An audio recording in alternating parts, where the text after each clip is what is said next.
What is up, friends? Aaron Leonard here at Milnes Ford. Sorry, I got my phone switched around so I can't really see if I'm in the frame. Hopefully I am. Anyway, Aaron Leonard here at Milnes Ford. Thanks for watching.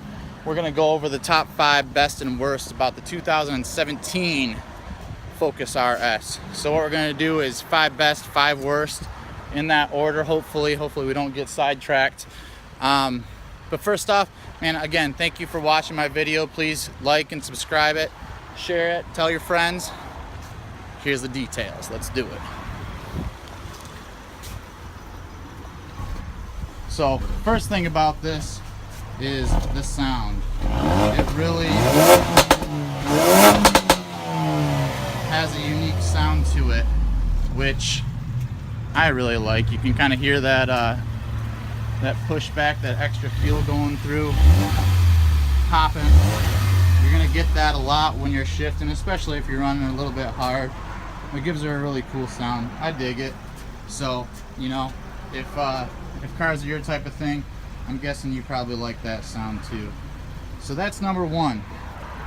Number 2 is gonna be the brakes and the acceleration, because you see the special brembo brakes on here.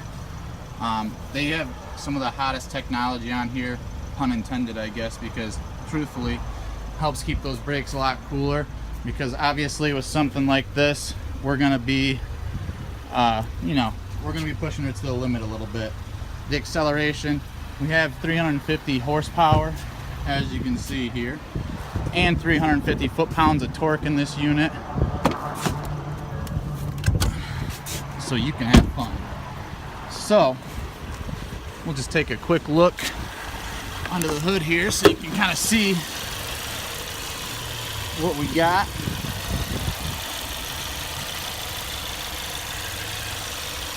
Comes with a twin-scroll turbo, 2.3 liter. Not your average Focus by any means, but that won't stop me from comparing them.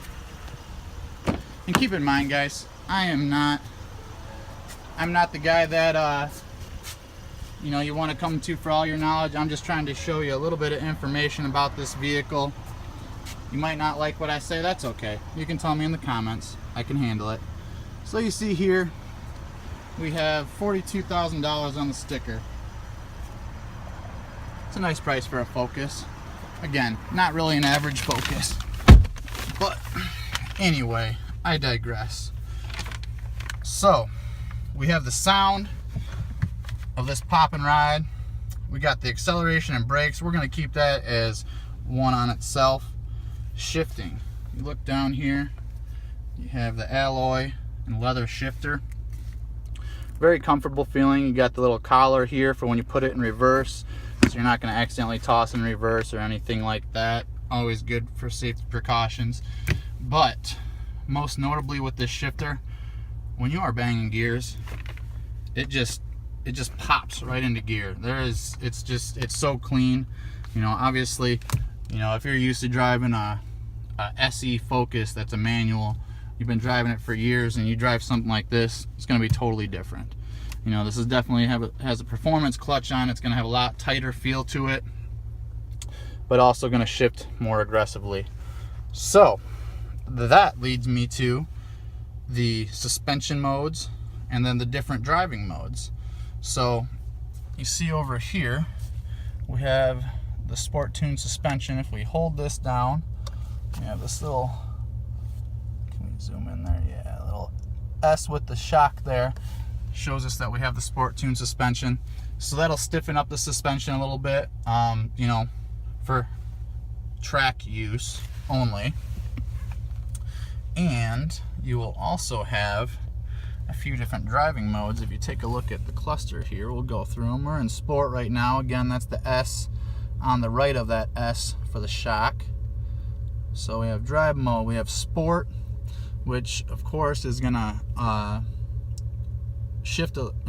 but the vehicle is going to react a little bit more aggressively than it is going to in your normal mode, but you'll still have all the safety as far as like your traction control, things like that. All those settings are going to stay on.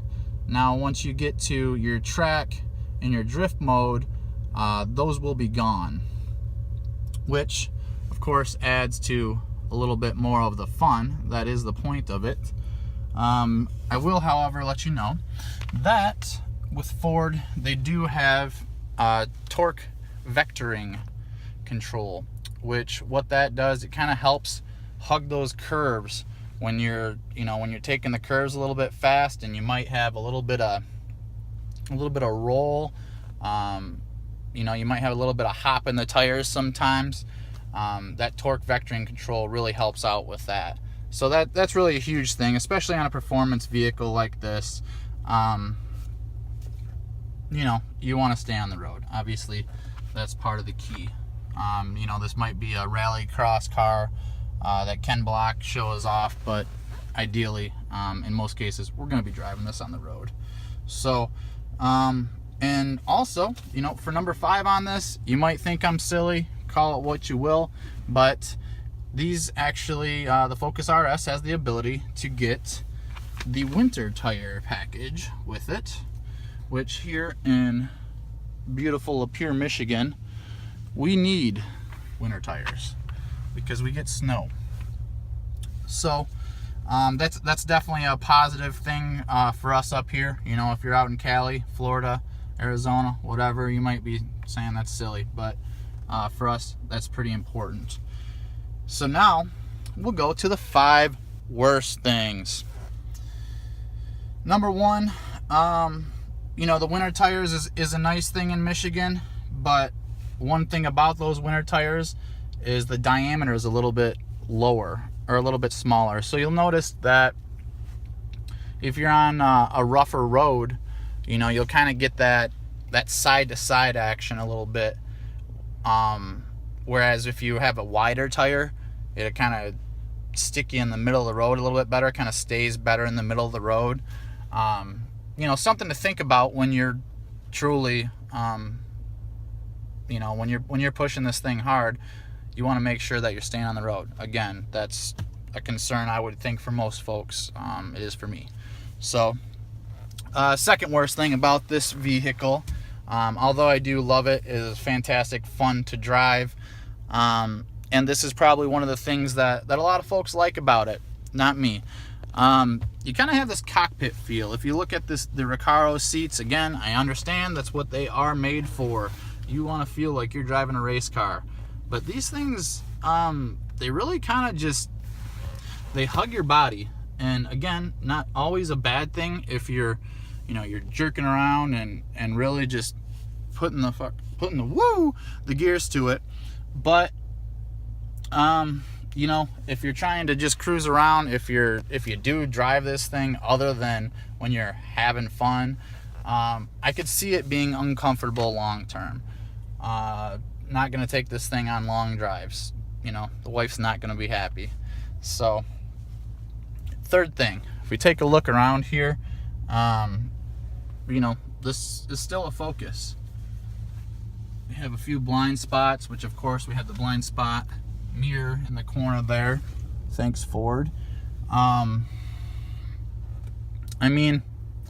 Personally, I'm a big proponent of the blind spot monitoring system with other Ford vehicles. Again, I understand, this is a rally vehicle for fun, and safety isn't always the most fun. I'd like to see the blind spot monitoring system. I think it's a great thing. It saved my butt a couple times. You'll hear that in some of the other videos. So I'd like to see that personally. Again, I don't own a RS. I'm probably not going to own a RS. They're a great vehicle, but not my cup of tea. Sorry, guys.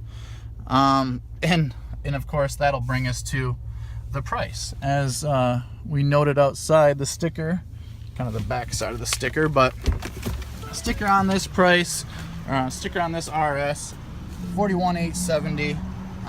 A vehicle like this, very similar to a SVT vehicle, your GT350s, your Raptors, where there's not going to be any rebates, you're not going to have employee pricing. If you get it under sticker, you're doing pretty good in most circumstances. You know, this one we're actually selling for just under 41, about $1,000 off of that 41,870 sticker. So yeah, I mean, it just kind of is what it is. You're buying one of these vehicles, you're not getting a whole lot of discounts. And then again, you know, most of what I'm saying, you guys are probably rolling your eyes and saying, you know, who cares? I want a RS. But something like this, you are not going to get the gas mileage. I mean, this has been sitting here idling, so this isn't really really fair to look at this, because it's showing about 6 right now since we've been idling here for a while, and idling the other day.